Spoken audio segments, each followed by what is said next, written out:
also returning champion, Federico Terzi, joins us on stage. Another applause for Federico. Thank you. Hi, everyone. Ciao, Federico. How are you? I'm great. Glad to be back. How are you? Are you still alive? Yes? No? I hope you are. Fearless replication. I am already very much in fear now. Yeah, oh my God. Fearless replication. Okay, give me a sec. So, the last time, 2023, he gave his first talk ever here at Open Source Day. And now he's an international speaker, so that's it. There you have it. Wow. So, Federico, grace us with knowledge, please. Thank you. Thank you. So, give me a second. So, it's on the right. So, I'm going to put it on the right. Good. And here we go. Well, almost. We'll work with this. So, hey everyone. Today we're going to talk about replication using CRDTs. Raise your hand if you ever heard of CRDTs. Okay. So 3 hands. That's good. We're going to cover what CRDTs are. And before we start, very short presentation. I'm Federico. I'm currently working as a software architect at Anima. And in my free time, I love creating side projects and also writing technical content. So let's start with a small story. So let's say that you wanted to write notes 26 years ago, and you happen to have a Windows computer. Now, chances are you used the Windows 98 Notepad. Now, raise your hand if you ever used a Notepad in your life. Okay, so pretty much all of you. As you know, the Notepad is pretty bare bones in terms of features. You can read files, you can write files, and that's pretty much it. But what happens with the Notepad is when you write some notes inside it, they get written as files on your hard drive. And if you look at it from a higher level perspective, what happens is your notes are stored locally on your machine. As the years went by, the need for collaboration grew more, and so we kind of needed to access our notes on multiple machines so that people could collaborate. And when mobile phones became a thing, this problem became even more significant, and now we expect all of our data to be available at all times on all of our devices.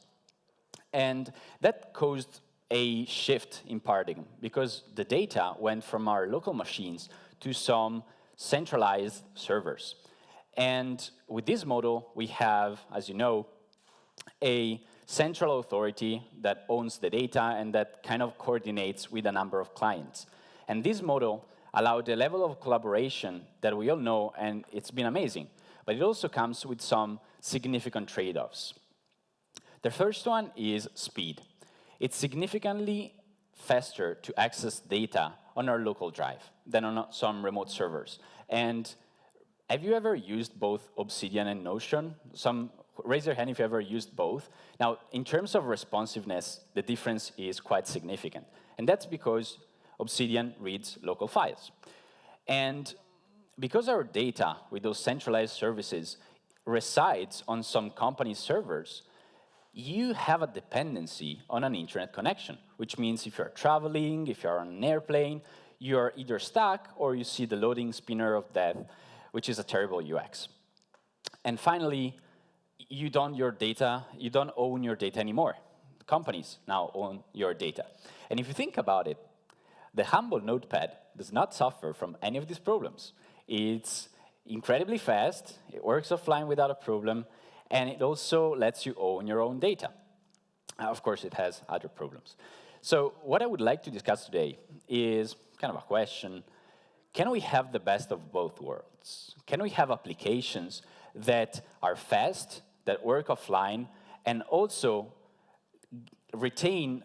let you retain the ownership on your data, while also synchronizing between devices and allowing easy collaboration? The answer is yes, and those applications are called local-first applications. Now, this is not a talk about local-first applications. If you're interested, I highly recommend the localfirstweb.dev website. It's amazing. But in a nutshell, local-first applications are applications that write your data locally, so you can work on it offline, they are very fast, but they also have a technology that allows you to easily collaborate and synchronize your data across devices. So local-first applications offer a great UX. So why don't most companies choose this model when creating applications?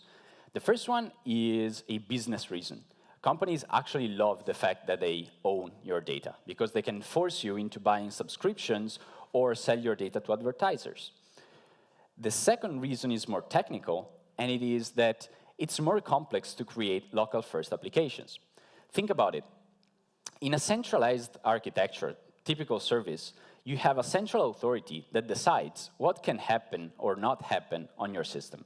So imagine you're building a ticket bucketing system.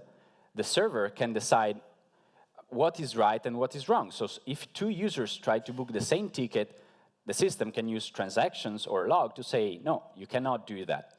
But in a local-first application, what really happens is a multi-master architecture, which means that every time you write something, the thing gets written to the local replica, and only eventually things synchronize and you get the conflict. And that's a lot harder to deal with. For that reason, some techniques were developed to make handling those conflicts a lot easier. Conflict-free replicated data types, or CRDTs in short. What are CRDTs? CRDTs, quoting Wikipedia's, are data structures that are replicated across machines in a network. Imagine you have a CRDT on your phone, one on your laptop, and one on some server, okay? And these data structures have three main features.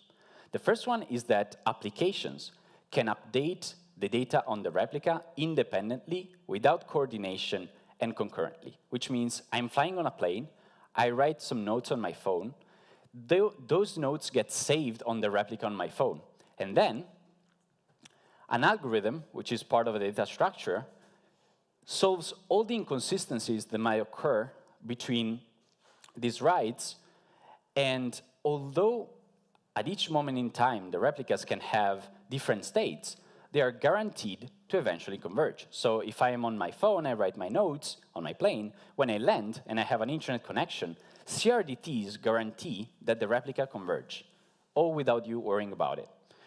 What I like to think about it, imagine a map is a data structure that we all use daily. A map exposes some operation like get, set, remove, maps. What you can do with CRDTs is get a CRDT version of that data structure that exposes the same operations of a map while also implementing all the complex logic of synchronization and replication, which is very powerful. So today we're going to talk about building a very bare-bone CRDT from scratch in JavaScript, because, it was the most popular language. I would have done it in Rust if it was for me.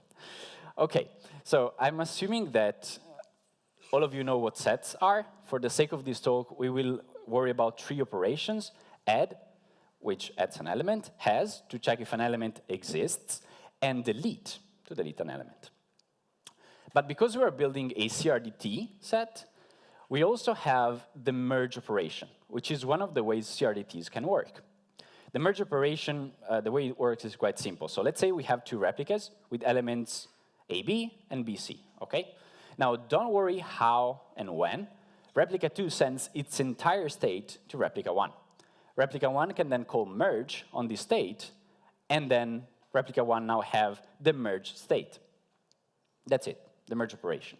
So let's start step by step. We'll create an add-only CRDT set first, which, no surprise, it's just a set that does not allow for deletions. I'm going to define a class in JavaScript called CRDT add-only set. And as you can see, it's pretty simple. I just declare an element in JavaScript, which is a JavaScript set. And then I expose two operations, add and has, we just call the set operations. And then we're going to implement the merge operation of our CRDT, which, again, as I said before, you receive the remote state of the other replica. You just iterate through all the elements, and you add them to the local replica. That's as easy as that. So let's see it in action. I am replica 1. I decide to add an element, let's say C. So I add it. Then at some point, replica 1 and replica 2 synchronize, and now replica B has all the elements, and eventually, all the replicas get to the same state. You, as a developer, did not need to worry about any of these in a production scenario, because the CRDT handles all of this complexity.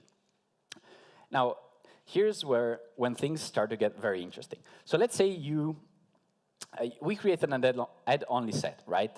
But in many cases, you do want to remove elements. Let's say you are building a grocery tracking application, and you want to add things to buy, but after buying them, you want to remove them, right? So let's try to see how we can implement the remove operation. The first attempt we do is just calling the delete operation of our set. And let's see how it goes. So I am replica 1, okay, and I just bought my element C, which stands for, I don't know, cabbage. And then we synchronize between replica 2 and replica 1. What do you think will happen now? I'll give you a few seconds to think about it. Any idea? That's correct. C comes back. So imagine you have your grocery list, you delete an element, and then as soon as your phone synchronizes to the server, your elements comes back to life. That's terrible, right? That's not what we wanted. So we need to find a more robust way to model deletions. And a first approach, which might be non-intuitive, is to use two sets instead of one. We'll use one set to keep track of the elements we add, and one set for the elements that we remove. So try to follow me for a sec. So this is our set, and I want to add elements A and B. I'm going to add them to elements. Then I decide to delete element B. What I'm going to do is just add it to the removals. And then what I can do is define my set as the difference. I can say my set is the elements minus the removals, okay? So let's see it in action. Oh, this is the code. So one of the nice things about CRDTs, as you can see, is that now we define our set not as JavaScript sets anymore, but as our previous CRDT add-only set. One of the nice things about CRDTs is that they can be composed quite nicely, and that's an amazing property. So again, two sets. Our add operation just adds the element to our set. The remove operation just adds the element to the removal. And then the has operation is where you get the most interesting part. An element exists if it's not removed and if it's in the elements, okay? Anyway, all the code is available if you're interested afterwards. And then the merge operation just calls the add-only set merge operations. So again, composability works quite nicely here. Let's see it in action. Again, I'm replica 1. I delete element C. And after I synchronize, element C disappears from replica 2, which is great, right? But it's still not perfect. It has two big problems. The first one is that once you remove an element, there's no way to add it back. We added it to the removal set, and now it's removed forever. And if you think about it, again, grocery tracking application, after 2 or 3 weeks after you bought something, you might want to buy it again. So we need a way to add the element back. And then, which is perhaps even more worrying, although we are logically removing the elements, the size of our data structure keeps growing over time. So let's try to tackle the first one. Our problem, the one that we had before, is that we defined our set as the difference between elements and removal. So the removals always take priority, okay? But if you think about it, if you really think about it, when you have an element that is both in the elements and removals, the fact that it exists or not should depend on the order. Think about it. If I remove an element after adding it, then it's okay that the element doesn't exist. But if I add an element after removing it, it means that the element should exist. The addition should take priority. So we need a way to determine the operation ordering. And so what we try to do is we add timestamps, okay? Instead of having two sets, we will have two maps in which the keys are the elements and the value is the time. So if I have a set with A, B elements, as you can see from the right, I try to remove element A, and that just means adding a new entry A in the removals. And if I want to add it back, I just update the time on A. And don't be scared about this code. It's quite simple. It's the same case as before, but if an element exists in both additions and removals, we just check the time. If the time of the addition is greater than the removal, the addition should take priority. And then we get to one of the best parts of this talk, in my opinion, in terms of interestingness. So what we did here, if you study distributed system or you read about the topic, is not ideal, because we basically use timestamps to determine the operations ordering, okay? And in a distributed system, using timestamps, physical timestamps, is very tricky. So let's see why. It's very interesting. So if we have all of our devices, phones, laptops, can keep track of time thanks to a device called the clock. And this clock, we are not going into details, but these clocks are not very precise. So what happens is that your phone might have a slightly different notion of time than your computer. And to give an example, this is a picture of my car's clock. Now, my car is quite old. It doesn't have Bluetooth or internet connectivity. So what happens is that after I set the time, after a few weeks, it goes off by 1 or 2 minutes.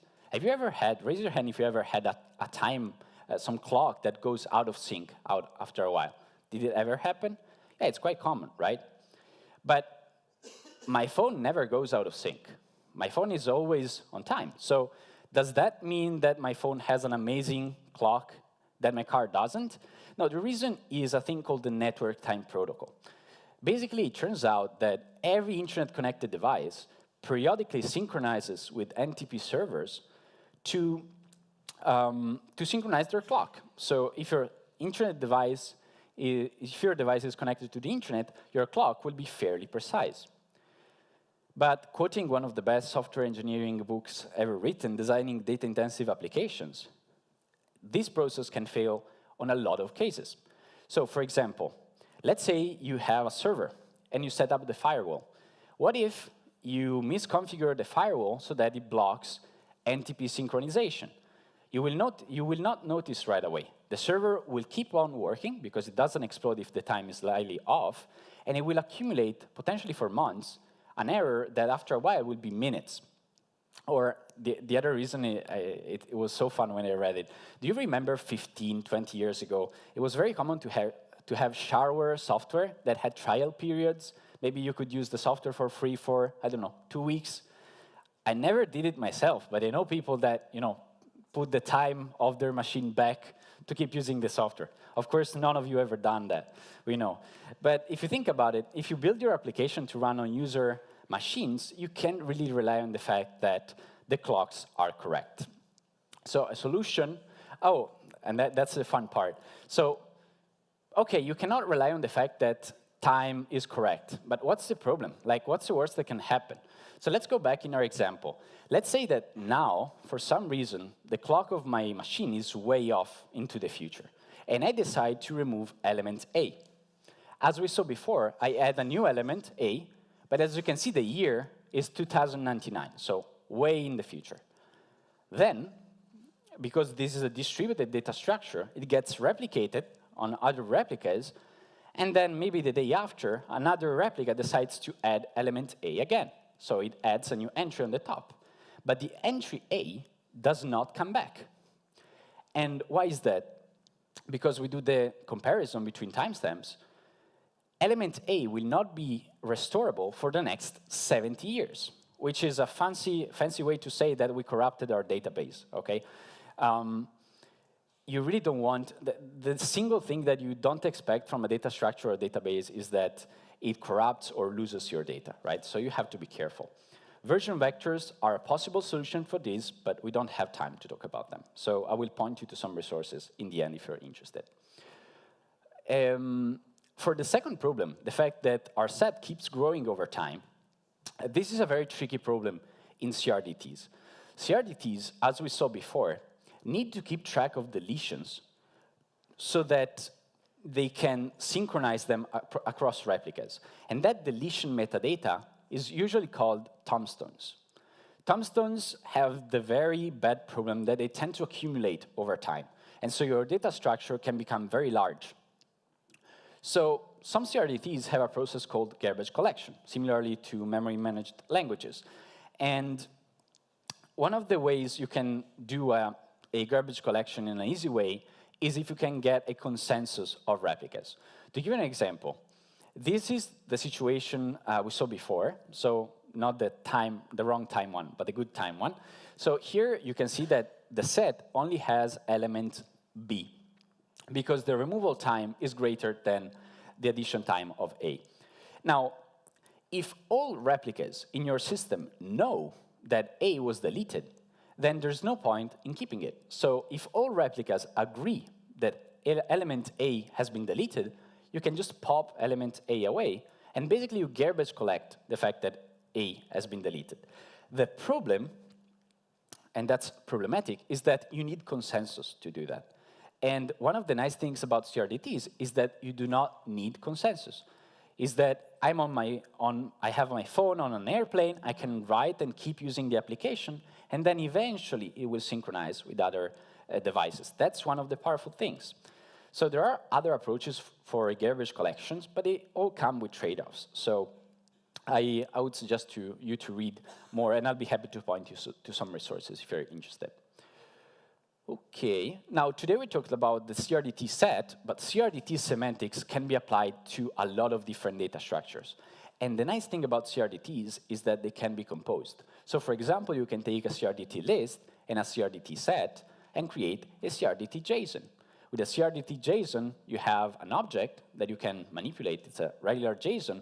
And then the CRDT implements all the magic to replicate and synchronize this JSON across replicas. So you can have an application which literally just writes to a JSON, and then the CRDTs worries about synchronizing it with other phones, with laptops, with servers, and so on.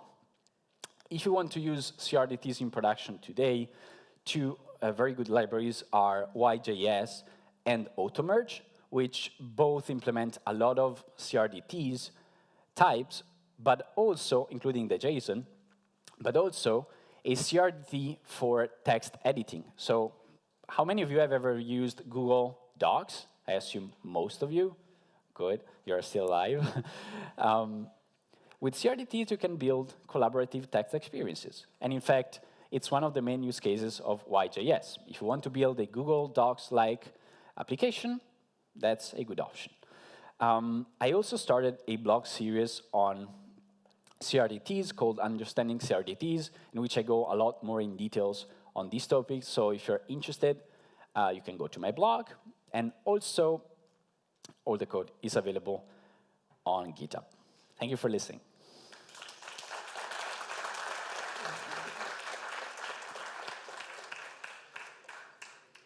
Thank you, Federico. Thank you. That was very interesting and Thanks. Lots of stuff to learn. Not a lot of people use the CRDTs, right? That wasn't like yeah, it's very niche. It's very niche. It is, but I mean, it's a very interesting technology. So it is. How many of you will try to use it at some point? Raise of hand. But did you know already about them? Lower your hand. Okay, so that's good actually. You got at least 15 people in your new crew. That's a good thing. I should start collecting royalties on CRDTs. Yeah, you should. You definitely should, because we're not in this for the money. But we kind of are. So, Federico, thank you very much. This is your second trophy. Thank you again. I'll put it on the side of the other one. Thank you. Great, lovely. And before we go away, thank you, of course. Thank you. Before we go away, are there any questions for my friend Federico? Yes, we have. Okay. Please be nice, Gabriele. No, I just want to congratulate you for the talk. I mean... Thank you. Yeah. Thank you. Appreciate it. Can you do it as a question, though? No, I just want to say public congratulations. Do I want to congratulate you on the talk? Now, that's how you should have done it. Thank Gabriele. you. Thank you. Any real questions? Yes, that guy over there. Hi. First of all, thank you for your pitch. It was very, very interesting. I was working... can you hear me? Yes. Okay.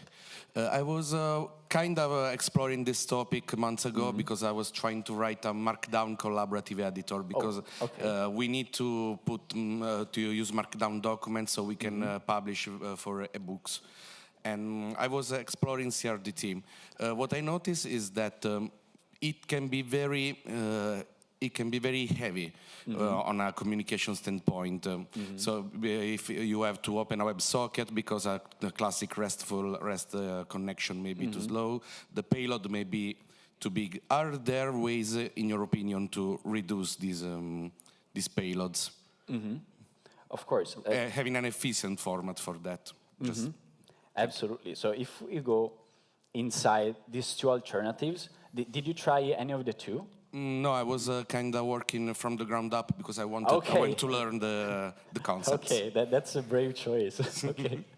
So with an application, with a library like YJS and AutoMerge, they went out of their way to make it as efficient as possible. In terms of overhead, in YJS, you don't have much more overhead in network communication compared to the approach that Google Docs used, which is called operational transforms, which is completely different. So I would definitely say for collaborative text editing, they can be used. The major problem is that you, as I said before, you have the problem of deletions, right? So if your documents are going to be stored for years and edited daily for years, you might accumulate some additional metadata compared to existing solutions. But if you use them as a regular document, there's not much overhead. Okay, thank you. Thank you. Any other questions for my friend Federico? Anything at all? Oh, I just want to say something.